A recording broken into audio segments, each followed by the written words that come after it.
Okay, so yesterday we talked about dividing whole numbers. We talked about the I cans, was what you're going to be able to do after the lesson.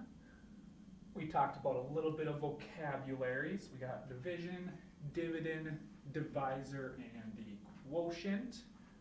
Um, then we talked about how we divide and how it's actually being broken into groups of things.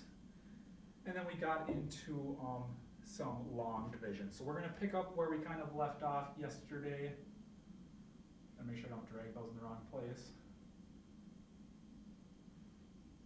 So I believe we left off kind of with some long division. So we'll review a little bit of long division this morning, and then we will continue on with that.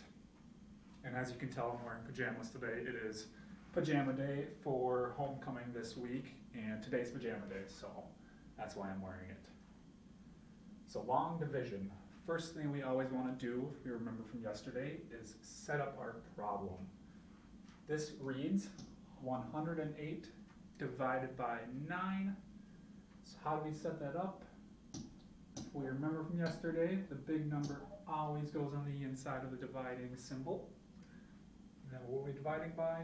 9. So if we look off to the right of the smart board here, we're going to look at our steps that we do for long division. First step we do is divide. Can 9 go into 1? No. So what we're going to do, we're going to look at the next digit combined in there too. Can 9 go into 10? Yeah. But how many times can 9 go into 10?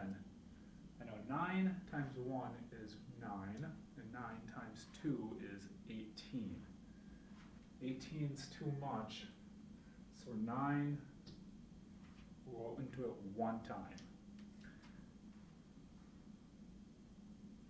So the next thing we do is we multiply. 9 times 1 is 9.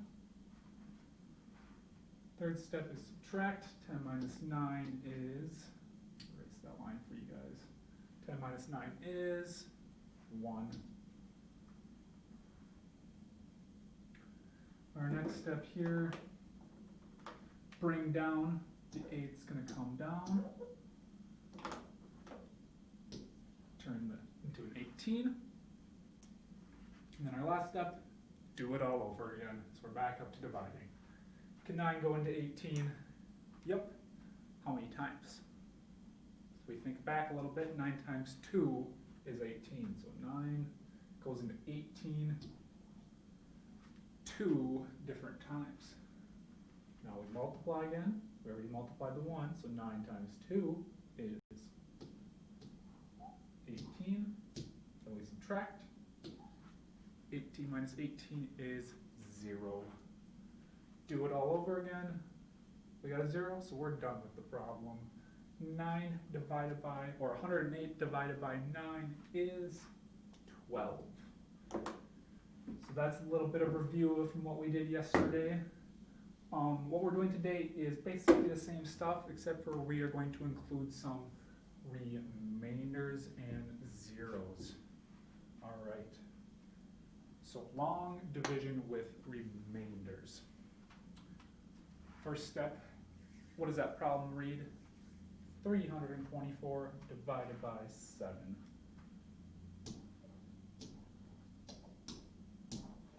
Big number always goes on the inside. First step, divide. Can 7 go into 3? Nope. Can 7 go into 32? Yeah. But how many times can 7 go into 32 without going over? Let's skip count a little bit. So we have 7, 14, 21, 28, 36, or 35. So 7, 14, 21, 28, 35. So if we do 5, that's 35. That's too much. So let's try 4. 7 times 4 is 28.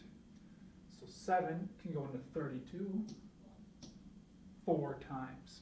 If we were to go into it 5 times, like we said, that's 35. That's too much. So 7 can go into 32 4 times without going over. So right there we divided. We divided 7 into 32 4 times. Next, we multiply. 7 times 4 is 28. Step 3 is subtract. 32 minus 28. Do a little bit of borrowing. 4. So there we subtracted. Number 4, step 4, we bring down. So the 4 is going to come down. Now we do it all over again. 7 divided by 44. So how many times can 7 go into 44? And I'm going to grab your guys' place value charts I showed you yesterday. Find the 7. 35, 42, 49. So I know 49 is too much. So we'll do 42. 6 times it can go into it without going over. Now we multiply. 7 times 6 is 42. Now we do subtraction. 44 minus 42 is 2. Is there anything else left for us to bring down? Nope. So what do we do with this little 2 down here, since we have it left over? This is called our remainder. And how do we label our remainder? We'll put the letter R and then 2. So 324 divided by 7 is 46, with a remainder of 2. So if we were to draw 7 circles and put 324 dots in each circle, you would have 46 of them with 2 left over. So basically what we're doing today is the same process. You're doing long division, but we might have some remainders.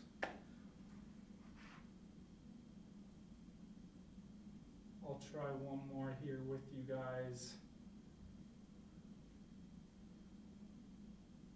Let's do this one. So how does this problem read? 278 divided by 7. How do we set it up? Big number always goes on the inside. First step, divide. How many times, or can 7 go into 2? Nope, so we're going to look at the next digit. Can 7 go into 27? Yeah. Let's skip count. You can't go over 27. 7, 14, 21, 28. Oh, that's too much. So no 4 is too much. So 7, 14, 21. There we go. So 7 can go into 27 3 times without going over. Now we multiply. 7 times 3 is 21. Then we subtract. 27 minus 21 is 6. Step 4, bring it down. And now we redo it all over again. Now we need to know how many times we're dividing. So how many times can 7 go into 68? If we take a look at our multiplication sheet again, let's find the 7 row. Now we need to see how many times it can go into 68. 63, 70. Oh, that's too much. So it can go into 68 9 times without going over. What's 7 times 9? That was a multiplication. 7 times 9, we got 63. Step 3, subtract. 68 minus 63 is 5. Can we bring anything else down? We already brought down the 8. Nope. So 5 will be our remainder. So 39 is the remainder of 5. So 278 divided by 7 is 39 with the remainder of 5. So 7 can go into 278 39 times, and then you'll have 5 left over. So that will be it for today. Basically the same thing as yesterday. We're doing long division, but then there'll be a remainder too. So after you guys have completed and watched these videos, there'll be a short assignment posted on Schoology. What I want you guys to do is when you're working through the assignment, write the problems on scratch paper and set them up like this, because I might be asking for you guys to send a picture of your work eventually. So copy the problems out, do the work on a separate piece of paper, and then submit your answers on Schoology. And you'll be able to find the assignment on Schoology. It'll be right in your guys' green distance learning folder. So also if you have any questions, please reach out to me or Ms. Fosberg.